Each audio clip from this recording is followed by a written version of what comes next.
దావీదు కీర్తన 39 అధ్యాయము. నా నాలుకతో పాపము చేయకుండానట్లు నా మార్గములను జాగ్రత్తగా చూచుకొందును. భక్తిహీనులు నా ఎదుట నున్నప్పుడు నా నోటికి చిక్కము ఉంచుకొందు ననుకొంటిని. నేను ఏమీయూ మాటలాడక మౌననైతిని. క్షేమమును గూర్చి అయినను పలుకక నేను మౌనముగా నుంటిని. అయినను నా విచారము అధికమాయెను. నా గుండె నాలో మండుచుండెను. నేను ధ్యానించుచుండగా మంట పుట్టెను. అప్పుడు నేను ఈ మాట నోరారా పలికితిని, యెహోవా, నా అంతము ఎట్లుండునది? నా దినముల ప్రమాణము ఎంతైనది నాకు తెలుపుము. నా ఆయువు ఎంత అల్పమైనదో నేను తెలుసుకొనగోరుచున్నాను. నా దినముల పరిమాణము నీవు బెత్తడంతగా చేసి ఉన్నావు. నీ సన్నిధిని నా ఆయుష్కాలము లేనట్టే ఉన్నది. ఎంత స్థిరుడనైనను ప్రతివాడును కేవలము వట్టి ఊపిరి వలె ఉన్నాడు. మనుష్యులు వట్టి నీడ వంటి వారే తిరుగులాడుదురు. వారు తొందరపడుట గాలికే గదా. వారు ధనము కూర్చుకొందురు గాని అది ఎవనికి చేజుక్కునో వారికి తెలియదు. ప్రభువా, నేను దేని కొరకు కనిపెట్టుకొందును? నిన్నే నేను నమ్ముకొని ఉన్నాను. నా అతిక్రమములన్నిటి నుండి నన్ను విడిపింపుము. నీచులకు నన్ను నిందాస్పదముగా చేయకుము. దాని చేసినది నీవే గనుక నోరు తెరవక నేను మౌననైతిని. నీవు పంపిన తెగులు నా మీద నుండి తొలగింపుము. నీ చేతి దెబ్బల వలన నేను క్షీణించుచున్నాను. దోషమును బట్టి నీవు మనుష్యులను గద్దింపులతో శిక్షించునప్పుడు చిమ్మట కొట్టిన వస్త్రము వలె నీవు వారి అందము చెదరగొట్టెదవు. నరులందరూ వట్టి ఊపిరి వంటి వారు. యెహోవా, నా ప్రార్థన ఆలకింపుము. నా మొరకు చెవియొగ్గుము. నా కన్నీళ్లు చూచి మౌనంగా నుండకుము. నీ దృష్టికి నేను అతిథి వంటి వాడను. నా పితరులందరి వలె నేను పరవాసి అయ్యున్నాను. నేను వెళ్ళిపోయి లేకపోక మునుపు నేను తెప్పరిల్లునట్లు నన్ను కోపముతో చూడకము. దావీదు కీర్తన 40 అధ్యాయము. యెహోవా కొరకు నేను సహనముతో కనిపెట్టుకొంటిని. ఆయన నాకు చెవియొగ్గి నా మొర ఆలకించెను. నాశనకరమైన గుంటలో నుండి, జిగటగల దొంగ ఊబిలో నుండి ఆయన నన్ను పైకెత్తెను. నా పాదములు బండ మీద నిలిపి నా అడుగులు స్థిరపరిచెను.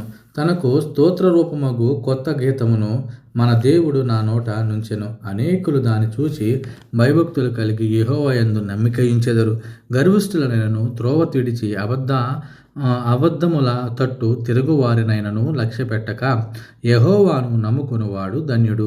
యెహోవా నా దేవా, నీవు మా ఎడల జరిగించిన ఆశ్చర్యక్రియలను, మా ఎడల నీకున్న తలంపులను బహు విస్తారములు. వాటిని వివరించి చెప్పిదనుకుంటివినా అవి లెక్కకు మించి ఉన్నవి. నీకు సాటి అయిన వాడు ఒక్కడునూ లేడు. బలులైనను నైవేద్యములైనను నీవు కోరటలేదు. నీవు నాకు చెవులు నిర్మించి ఉన్నావు. దహన బలులైనను పాప పరిహారార్థ బలులైనను నువ్వు తెమ్మని లేదు. అప్పుడు పుస్తకపు చుట్టలో నన్ను గూర్చి రాయబడిన ప్రకారము నేను వచ్చి ఉన్నాను. నా దేవా, నీ చిత్తము నెరవేర్చుట నాకు సంతోషము. నీ ధర్మశాస్త్రము ఆంతర్యములోనున్నది. నా పెదవులు మూసుకొనక మహా సమాజములో నీతి సువార్తను నేను ప్రకటించి ఉన్నానని నేనంటిని. యెహోవా, అది నీకు తెలిసి ఉన్నది. నీ నీతిని నా హృదయములో నుంచుకొని నేను ఊరకుండలేదు. నీ సత్యమును, నీ రక్షణను నేను వెల్లడి చేసి ఉన్నాను. నీ కృపను, నీ సత్యమును మహాసమాజమునకు తెల్పక నేను వాటిని మరుగు చేయలేదు. యెహోవా, నీవు నీ వాత్సల్యమును నాకు దూరము చేయవు. నీ కృపా సత్యములు ఎప్పుడునూ నన్ను కాపాడును గాక. లెక్కలేని అపాయములు నన్ను పట్టుకొని ఉన్నవి. నా దోషములు నన్ను తరిమి పట్టుకొనగా నేను తల ఎత్తి చూడలేకపోతిని. లెక్కకు అవి నా తల వెంట్రుకలను మించి ఉన్నవి.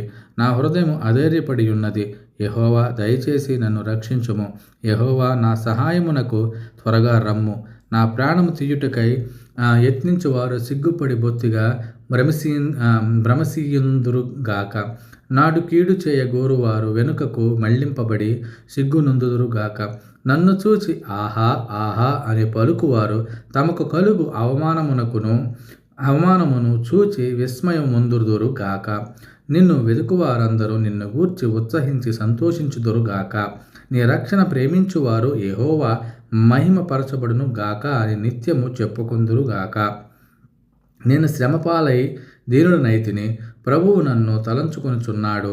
నాకు సహాయము నీవే, నా రక్షణకర్తవు నీవే. నా దేవా, ఆలస్యము చేయకుము. దావీదు కీర్తన 41వ అధ్యాయము. బేదలను కటాక్షించువాడు ధన్యుడు. ఆపత్కాలముందు యెహోవా వారిని తప్పించును. యెహోవా వారిని కాపాడి బ్రతికించును. భూమి మీద వాడు ధన్యుడగును. వాని శత్రువుల ఇచ్చకు నీవు వానిని అప్పగింపవు. రోగశయ్య మీద యెహోవా వారిని ఆదరించును. రోగము కలుగగా నీవే వారిని స్వస్థపరచుదువు. యెహోవా, నీ దృష్టి ఎదుట నేను పాపము చేసి ఉన్నాను. నన్ను కరుణింపుము, నా ప్రాణమును స్వస్థపరచుము అని మనవి చేసి ఉన్నాను. అయితే నా శత్రువులు నా విషయమై చెడ్డ మాటలాడుచున్నారు. వాడు ఎప్పుడు చచ్చును, వాని పేరు ఎప్పుడు మాసిపోవును అని చెప్పుకొనుచున్నారు. ఒకడు నన్ను చూడవచ్చిన ఎడల వాడు అబద్ధమాడును. వాని హృదయము పాపమును పోగు చేసుకొనుచున్నది. వాడు బయలు వెళ్ళి వీధిలో దాని పలుకుచున్నాడు.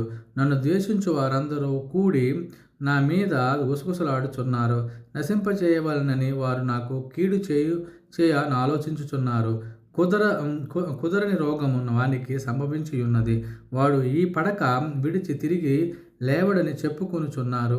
నేను నమ్ముకుని నా వివాహితుడు నా ఇంట భోజనం చేసినవాడు నన్ను తన్నుటకై తన మడిమ నెత్తెను. యెహోవా, నన్ను కరుణించి లేవనెత్తము, అప్పుడు నేను వారికి ప్రతీకారము చేసేదను. నా శత్రువు నా మీద ఉల్లసింపక ఉండుట చూడగా నేను నీకు ఇష్టుడని తెలియనాయను. నా యథార్థతను బట్టి నీవు నన్ను ఉద్ధరించుచున్నావు. నీ సన్నిధిని నిత్యము నన్ను నిలవబెట్టుదువు.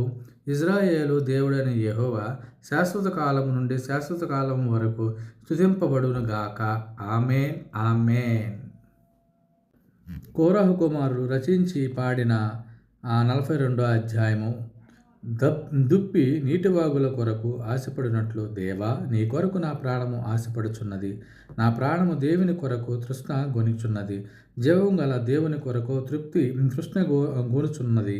దేవుని సన్నిధికి నేనెప్పుడు వచ్చేదను, ఆయన సన్నిధిని నేనెప్పుడు కనబడేదను. నీ దేవుడు ఏమాయనని వారు నిత్యము నాతో అనుచుండగా రాత్రింబగళ్ళు నా కన్నీళ్లు నాకు అన్నపానములాయను. సమూహముతో పండుగ చేయుచున్న సమూహముతో నేను వెళ్ళిన సంగతిని సంతోషము కలిగి స్తోత్రములు చెల్లించుచు నేను దేవుని మందిరమునకు వారిని నడిపించిన సంగతిని జ్ఞాపకం చేసుకొనగా నా ప్రాణము నాలో కరిగిపోవచ్చున్నది. నా ప్రాణమా, నీవు ఎలా కృంగి ఉన్నావు? నాలో నీవేళ తొందరపడుచున్నావు? దేవుని యందు నీ నిరీక్షణ ఉంచుము. ఆయనే నా రక్షణకర్త అనియు నా దేవుడనియు చెప్పుకొనుచు ఇంకను నేను ఆయనను స్తుతించెదను. నా దేవా, నా ప్రాణము నాలో కృంగి ఉన్నది. కావున యొర్దాను ప్రదేశము నుండి, హెర్మోను పర్వతము నుండి, మిస్సారు కొండ నుండి నేను నిన్ను జ్ఞాపకం చేసుకొనుచున్నాను. నీ జలప్రవాహ దారుల ధ్వని విని కరడును పిలుచుచున్నది. నీ అలలన్నీయు నీ తరంగములన్నీయు నా మీదుగా పొర్లి పారుయున్నవి. అయినను పగటి వేళ యెహోవా తన కృప కలుగా ఆజ్ఞాపించును. రాత్రివేళ ఆయనను గూర్చిన కీర్తనయు నా జీవదాత అయిన దేవుని గూర్చిన ప్రార్థనయు నాకు తోడుగా ఉండును. కావున నీవేళ నన్ను మరిచియున్నావు. శత్రుబాధ చేత నేను దుఃఖాక్రాంతుడనై సంచరించవలసి వచ్చేనేమి అని నా ఆశ్రయదుర్గమైన నా దేవునితో నేను మనవి చేయుచున్నాను. నీ దేవుడు ఏమాయనని నా శత్రువుల దినమెల్లా అడుగుచున్నారు.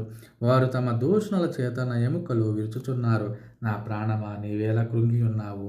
నాలో నీవేళ తొందరపడుచున్నావు? దేవుని యందు నిరీక్షణ ఉంచుము. ఆయనే నా రక్షణ కర్త, నా దేవుడు. ఇంకను నేను ఆయనను స్తుతించెదను. కోరహు కుమారులు రచించి పాడిన కీర్తన 43వ అధ్యాయం. దేవా, నాకు న్యాయము తీర్చుము. భక్తి లేని జనముతో నా పక్షమున వ్యాజ్యమాడుము. కపటము కలిగి దౌర్జన్యం చేయు వారి చేతిలో నుండి నువ్వు నన్ను విడిపించుదువు. నీవు నాకు దూరమైన దేవుడవు. నన్ను త్రోసివేసితివేమి?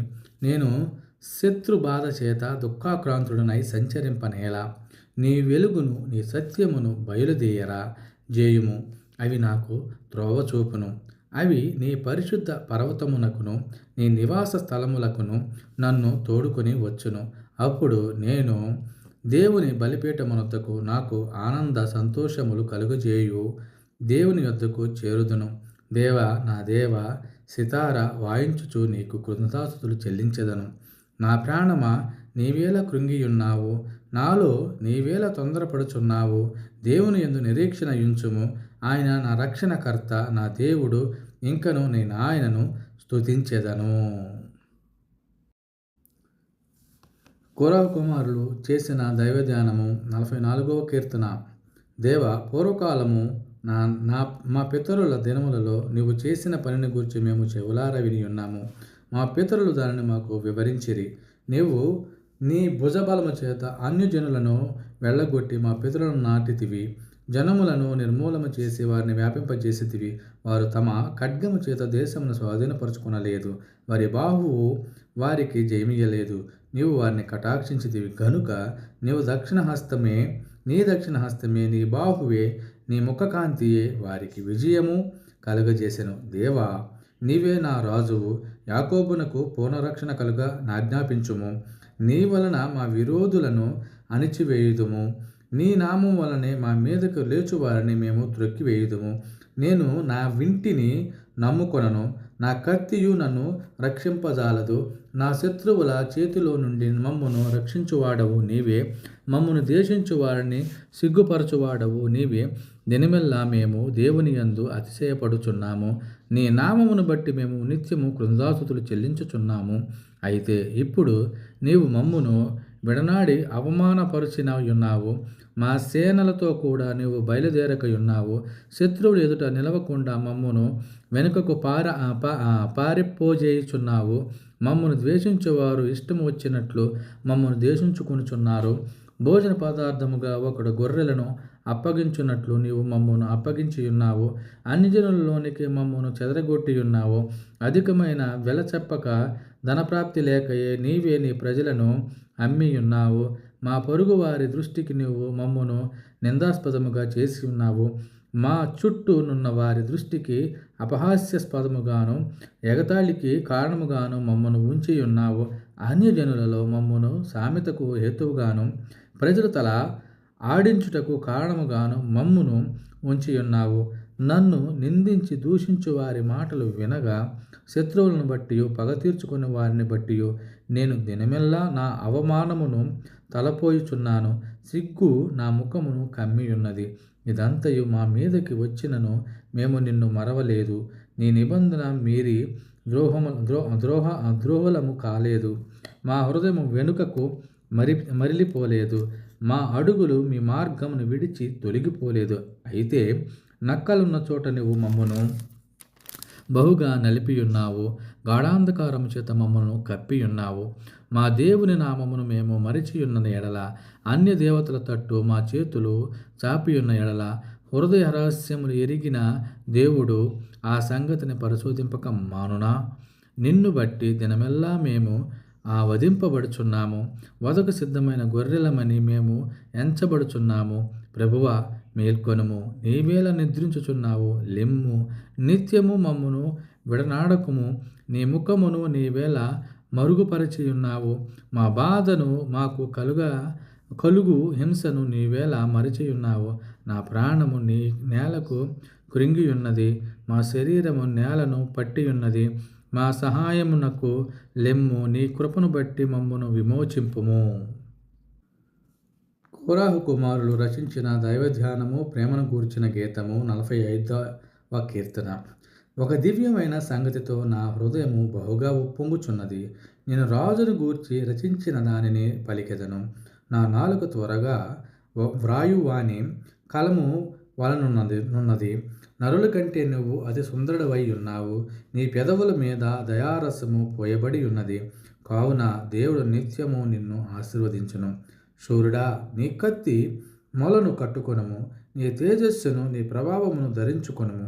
సత్యమును వినయముతో కూడిన నీతిని స్థాపించుటకు నీ ప్రభావమును ధరించుకుని ఆ వాహనమెక్కి బయలుదేరుము. నీ దక్షిణ హస్తము భీకరమైన వాటిని జరిగించుటకు నీకు నేర్పును. నీ బాణములు వాడిగలవి, ప్రజలు నీ చేత కూలుదురు. నీ బాణములు రాజు శత్రువుల గుండెలో చొచ్చును. దేవా, నీ సింహాసనము నిరంతరము నిలుచును. నీ రాజదండము న్యాయార్థమైన దండము. నీవు నీతిని ప్రేమించి భక్తిహీనతను ద్వేషించుచున్నావు. కావున నీ దేవుడే చలికాండ్రి కంటే హెచ్చు ఉన్నట్లుగా నిన్ను ఆనంద తైలంతో అభిషేకించి ఉన్నాడు. నీ వస్త్రములెల్లా గోపరస వాసనే, అగరు వాసనే, లవంగి పట్ట వాసనే. దంతముతో కట్టిన ఆ నగరులలో తంతి వాద్యములు నిన్ను సంతోషపెట్టుచున్నవి. నీ దయనొందిన స్త్రీలలో రాజుల కుమార్తెలున్నారు. రాణి ఓఫేరు అపరంజితో అలంకరించుకొని నీ కుడి పార్శ్వమున నిలుచుచున్నది. కుమారి, ఆలకించుము, ఆలోచించి చెవియొగ్గుము. నీ స్వజనమును, నీ తండ్రి ఇంటిని మరువుము.